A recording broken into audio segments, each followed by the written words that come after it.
سیدنا ابو ہریرہ رضی اللہ تعالیٰ عنہ راوی ہیں، ایک دفعہ حضور پاک صلی اللہ تعالی وسلم تشریف فرما تھے تو حضور نے فرمایا ما من ایام احب الی اللہ اعظم الی اللہ ان یتعبد له فیہا من عشر ذی الحجہ فیعدل صیام کل یوم منہا بصیام سنہ وقیام کل لیلۃ منہا بقیام لیلۃ القدر،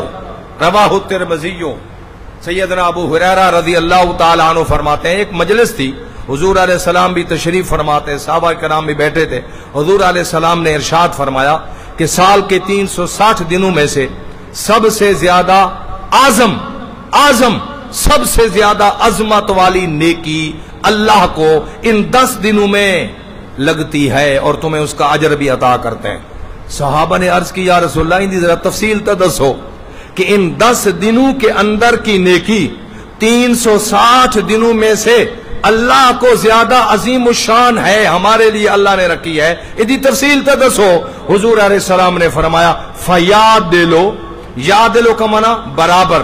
سیام کل یوم منہا بصیام سنہ، جو میرا امتی مرد و عورت ان 9 دنوں کے اندر ایک روزہ رکھے گا، میں محمد عربی ضامن ہوں، جب شام کو روزہ افطار کرے گا، روزہ